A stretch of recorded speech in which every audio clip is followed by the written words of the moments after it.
S K Umesh sir ನೇರ ಸಂಪರ್ಕದಲ್ಲಿದ್ದಾರೆ. Umesh sir, ವ್ಯವಸ್ಥೆ ಸಿಸ್ಟಮ್ ಅನ್ನೋದು ನಮ್ಮ ಮನೆಯ ಜೀತದ ಆಳು ಅನ್ಕೊಂಡವ್ರು ಮಾತ್ರ ಹಿಂಗೆ ಮಾಡೋದಕ್ಕೆ ಸಾಧ್ಯ.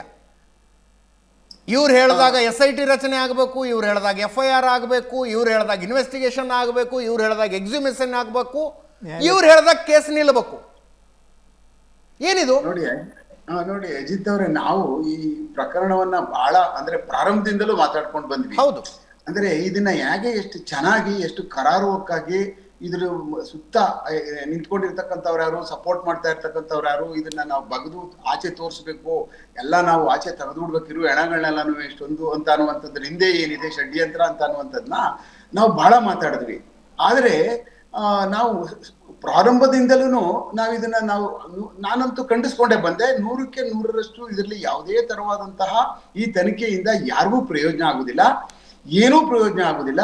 ಬಟ್ ಸರ್ಕಾರದ ಏನು ನಾಣಯ ಸಾಹೇಬ್ ಹೇಳ್ದಂಗೆ ಸರ್ಕಾರದ ದುಡ್ಡು ವೃಥ ಖರ್ಚು ಮಾಡ್ತಕ್ಕಂಥದ್ದು. ಮತ್ತೆ ಈಗ ಸಿಕ್ತು ಆಯ್ತು, ಕೆಲವಷ್ಟು ಮೂಳೆಗಳು ಸಿಕ್ಬಿಟ್ಟವನಿ, ಕೆಲವಷ್ಟು ಬುಡೆಗಳು ಸಿಕ್ಬಿಟ್ಟು ಏನ್ ಮಾಡೋಕ್ಕಾಗುತ್ತೆ? ಏನೂ ಪ್ರಯೋಜನ ಆಗ್ಲಿಲ್ಲ, ಎಂಥದ್ದು ಆಗಲ್ಲ. ಆದ್ರೆ ಇಷ್ಟೊಂದು ದಿಕ್ಕು ತಪ್ಪಿಸ್ಕೊಂಡು ಬರ್ತಕ್ಕಂಥದ್ದು, ಇಷ್ಟೊಂದು ಬೇರೆ ಬೇರೆ ಸಾಕ್ಷ್ಯಗಳನ್ನ ಬೇರೆ ಬೇರೆ ತಂದು SITಗಳವ್ರ ಮುಂದೆ ಬಿಡ್ತಕ್ಕಂಥದ್ದು, ಅವರು ಹಲವಾರು ಸಾರಿ ಹಲವಾರು ಬಗೆ ಬಗೆಯ ಸಾಕ್ಷ್ಯಗಳನ್ನ ನುಡಿದಂಥದ್ದು, ಇದೆಲ್ಲಾ ವಿದ್ಯಮಾನಗಳನ್ನೆಲ್ಲನೂ ಸುಳ್ಳು ಸತ್ಯ ಇವೆಲ್ಲನೂ ತನಿಖಾಧಿಕಾರಿಗಳ ಮುಂದೆ ಹೇಳ್ತಾ ಇದ್ದಾಗ ನಾನು ಇದುವರೆಗೂ ತನಿಖಾಧಿಕಾರಿಗಳು ಸುಮ್ಮನೆ ಕೂತ್ಕೊಂಡಿದಾರಲ್ಲ, ಇದು ಹೆಂಗಿದು ಈ ತರ ಯಾವ ಮಟ್ಟದ ಡಾಕ್ಯುಮೆಂಟೇಶನ್ ನಡೀತಾ ಇರೋದು ಈ ಕೇಸ್ ನಿಂದೆ, ಏನಾದ್ರೂ ಅಕಸ್ಮಾತ್ ಏನಾದ್ರು ಷಡ್ಯಂತ್ರ ಏನಾದ್ರು ಇದರಿಂದ ಇದೆಯಾ, ಹಾಗೆ ಬಿಟ್ಬಿಡ್ತಾರ ಅನ್ನುವಂಥದ್ದು ಎಲ್ಲೋ ನನಗೂ ಕಾಡ್ತಾ ಇತ್ತು ಕೊನೆಗೆ. ಆದ್ರೆ ತಾರ್ಕಿಕವಾಗಿ ಕೊನೆಯಲ್ಲಿ ಇವ್ರಿಗೆಲ್ಲ ನೋಟಿಸ್ಗಳು ಕೊಟ್ಟು ಕರಿತಾ ಇರ್ತಕ್ಕಂಥದ್ದು, ಮತ್ತೆ ಅವ್ರನ್ನ ತೀವ್ರತರವಾದಂತ ವಿಚಾರಣೆಗಳು ಮಾಡಿ ಅವ್ರು ಎಲ್ಲೆಲ್ಲಿ ಏನೇನು ಮಾಡಿದ್ದಾರೆ ಅಂತ ಅನ್ನುವಂಥದ್ನ ಜಗರ್ಜಾಹಿತ್ ಮಾಡ್ಲೇಬೇಕಾಗ್ತದೆ. ಕಾರಣ ಏನು ಅಂತಂದ್ರೆ, ಒಂದು ನಾವು ಬಹಳ ಹಲವಾರು ವರ್ಷಗಳಿಂದ ನಾವು ಈ ಕೇಸ್ಗಳನ್ನ, ಯಾಕೆಂದ್ರೆ ನನ್ನ ಕೇಸ್ ಮಾಡಿದಂತ CBIನವರು ಈ ಧರ್ಮಸ್ಥಳದ ಕೇಸ್ ಮಾಡಿದ್ದು ಅಜಿತ್ ಅವ್ರು ತಮ್ಗೆಲ್ಲ ಗೊತ್ತಿದೆ. ನಂದು ಏನದು ಪಾಯಲ್ ಸುರೇಖ ಮರ್ಡರ್ ಕೇಸ್ ನ CBIನವ್ರು ಇನ್ವೆಸ್ಟಿಗೇಷನ್ ಮಾಡಿದ್ರು, ಅದೇ ಸೇಮ್ ಅಣ್ಣಾಮಲೈ ಅದೇ ಅವರೇ ಟೀಮ್ ಅವರು ಈ ಕೇಸ್ ನ ಮಾಡಿದಂತದ್ದು. ನಾನು ಅವ್ರ ಜೊತೆ ನಿರಂತರವಾಗಿ ಸಂಪರ್ಕದಲ್ಲಿದ್ದೆ. ಏನಾಗ್ತಾ ಇದೆ, ಏನು ಈ ಕೇಸ್ ಒಳಗಡೆ ಯಾವ ತರ ಸಾಕ್ಷ್ಯಾಧಾರಗಳು ಸಿಗ್ತಾ ಇದಾವೆ ಅಂತ ಅನ್ಬಿಟ್ಟು ಅಂತ ನಾವೂ ಸಹ ಮಾತಾಡ್ತಾ ಇದ್ವಿ. ಆ ಕಾರಣಕ್ಕೆ ಅವಾಗಿಂದನೂ ಹಿಡಿದು ಈ ದೇಶದ ಅತ್ಯಂತ ಎತ್ತರವಾದಂತ ಒಂದು ಸಂಸ್ಥೆ, ತನಿಖಾ ಸಂಸ್ಥೆ, ಅದನ್ನ ಚಾರ್ಜ್ ಶೀಟ್ ಹಾಕಿ ನ್ಯಾಯಾಲಯಕ್ಕೆ ಸಲ್ಲಿಸಿದಾಗ್ಲೂ ಅದ್ರ ಮೇಲೂ ಸಹ ಇವರು ಅದು ಸರಿ ಇಲ್ಲ ಅಂತ ಅನ್ಬಿಟ್ಟು ಅಂತ ಅಂದ್ರೆ ಸಂವಿಧಾನನೇ ಸರಿ ಇಲ್ಲ ಅನ್ನಂಗಾಯ್ತು. ಇವರು ಸಾಂವಿಧಾನಿಕ ಸಂಸ್ಥೆಗಳನ್ನೇ ಪೂರ್ಣ ಪ್ರಮಾಣದಲ್ಲಿ ಗಾಳಿಗೆ ತೂರ್ಬಿಟ್ರು.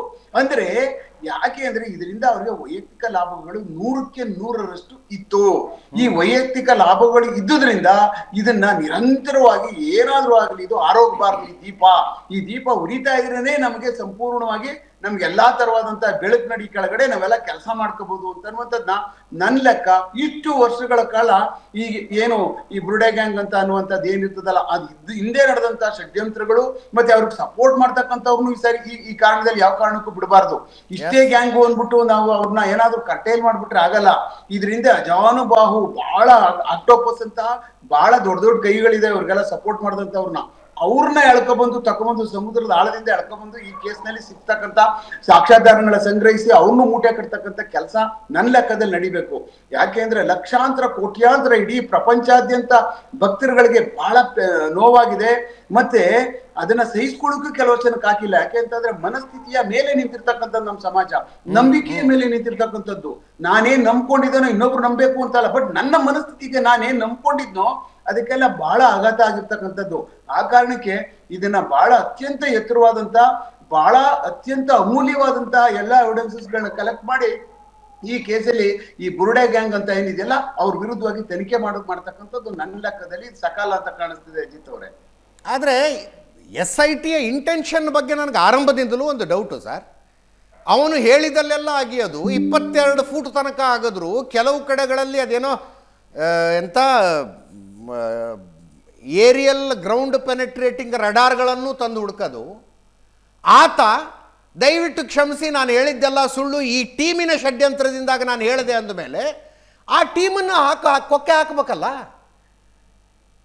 ಆತನ ಮೂಲ ಆರೋಪಗಳ ಮೇಲಿನ ತನಿಖೆಯ ಆಸಕ್ತಿ ಷಡ್ಯಂತ್ರದ ಮೇಲಿನ ತನಿಖೆಗೆ ಯಾಕಿಲ್ಲ ಅಂತ. ಹೌದು, ಖಂಡಿತವಾಗ್ಲೂ ನಮಗೂ ಎಲ್ಲೋ ಆಗ ಅನ್ನಿಸ್ತಾ ಇತ್ತು. ಇದರಲ್ಲಿ ಹಲವಾರು ಜನಗಳು ಮಧ್ಯ ತೂರ್ಕೊಂಡು ಬಂದ್ರು, ಮಧ್ಯದಲ್ಲಿ ಬಂದು ಸಪೋರ್ಟ್ ಮಾಡ್ತಕ್ಕಂಥವ್ರು, ಮತ್ತೆ ಅದಕ್ಕೆ ಸಂಬಂಧಪಟ್ಟಂತಹ ಹಲವಾರು ಬೇರೆ ಬೇರೆ ಬೇರೆ ಬೇರೆ ಏನು ಸೋಷಿಯಲ್ ಮೀಡಿಯಾಗಳು ಅವ್ರಿಗೆ ಸಪೋರ್ಟ್ಗಳು ಮಾಡ್ಕೊ ಬಂದದ್ದು. ಅವ್ರಿಗೆ ಸತ್ಯ ಗೊತ್ತಿತ್ತೋ ಇಲ್ಲ ಇದ್ರ ಬಗ್ಗೆ ಅವರು ನಂಬ್ಕೊಬಿಟ್ಟಿದ್ರೋ, ಇದು 100% ಸರಿ ಅನ್ಕೊಂಡು ಬಂದ್ಬಿಟ್ರು, ಅದು ಬೇರೆ ವಿಚಾರ.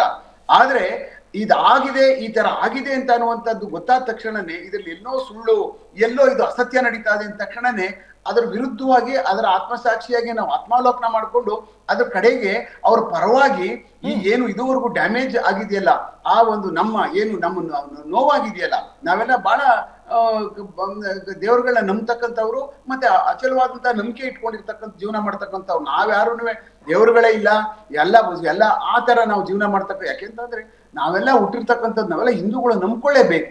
ನಿಮಗ್ ನಂಬಿಕೆ ಇಲ್ಲ ಬಿಟ್ಟಾಕಿ, ನಂಬ್ಕೊಂಡಿರುವಂತವ್ರು ಅಸಂಖ್ಯಾತ ಸಂಖ್ಯೆನಲ್ಲಿದಾರಲ್ಲ, ಅವ್ರಿಗೆ ನೋವಾಗ್ತದಲ್ಲ, ಅವ್ರಿಗೆ ಹೇಗೆ ಕಾಂಪನ್ಸೇಟ್ ಮಾಡ್ತಕ್ಕಂಥದ್ದು ಅದೆಲ್ಲ ಮಾಡ್ಬೇಕು ಅಂದ್ರೆ ಈಗೇನು SIT ಅವ್ರು ಮಾಡ್ತಾ ಇರ್ತಕ್ಕಂಥ ತನಿಖೆ ಏನಿದೆಯಾ, ಬಹಳ ಅದ್ಭುತವಾದಂತೆ ತನಿಖೆ ಮಾಡ್ಬೇಕು.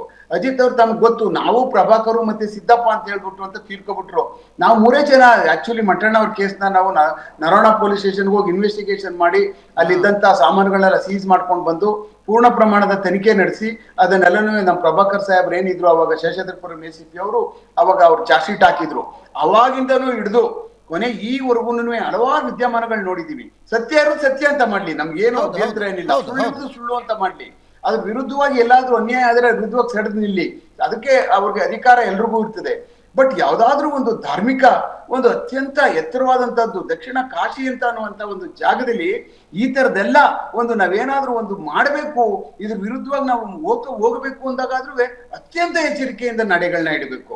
ಯಾಕೆಂದ್ರೆ ನಾನು ಒಬ್ಬನೇ ಅಲ್ಲ ಇದನ್ನ ನಾನು ಮಾಡ್ತಕ್ಕಂಥದ್ದು, ಅದಕ್ಕೆ ಲಕ್ಷಾಂತರ ಕೋಟ್ಯಾಂತರ ಇಡೀ ಪ್ರಪಂಚದ ಜನಗಳ ನಂಬಿಕೆಗಳು ಉಳಿಸ್ಕೊಂಡಿರ್ತಕ್ಕಂಥ ಅತ್ಯಂತ ಎತ್ತರವಾದಂತ ಮೇರುಪರವಾದಂತ ಶಕ್ತಿ ಒಂದು ಯಾವ್ದಾದ್ರು ಏನಾದ್ರೂ ಇತ್ತು ಅಂತಂದ್ರೆ ನಾವು ನಂಬ್ಕೊಂಡಿರ್ತಕ್ಕಂಥದ್ದು ಈ ಕಡೆ ದಕ್ಷಿಣ ಕಾಶಿ, ಆ ಕಡೆ ತಿರುಪತಿ, ಆ ಕಡೆ ಕಾಶಿ, ಹೀಗೆ ಒಂದೊಂದೇ ಅವುಗಳಿಗೆ ಈ ತರವಾದಂತಹ ಹಲವಾರು ಶಕ್ತಿಗಳು ಬಂದು ಷಡ್ಯಂತ್ರಗಳ ರೂಪಿಸ್ಕೊಂಡು ಈ ತರ ಬರ್ತಾ ಇದ್ದಾಗ ನಾವೆಲ್ಲ ನೋಡ್ಕೊಂಡು ಕೂತ್ಕೊಂಡಿದೀವಿ. ಮತ್ತೆ ಇದರಿಂದ ಏನು ಈಗ ಏನ್ ನಡೀತದೆ ಬಿಡುವಂತ ಅನ್ನುವಂಥದ್ದು ನನ್ನ ಲೆಕ್ಕದಲ್ಲಿ ಅದೂ ಸರಿ ಇಲ್ಲ ಅಂತ ಅನಿಸ್ತದೆ.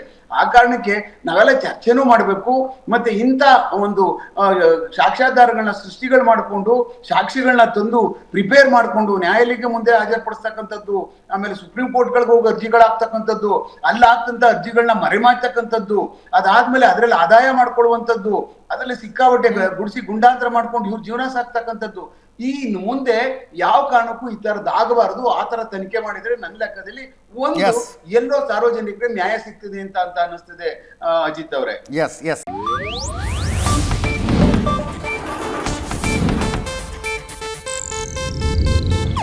ಇದು ಏಷ್ಯಾನೆಟ್ ನ್ಯೂಸ್ ನೆಟ್ವರ್ಕ್ ಪ್ರಸ್ತುತಿ.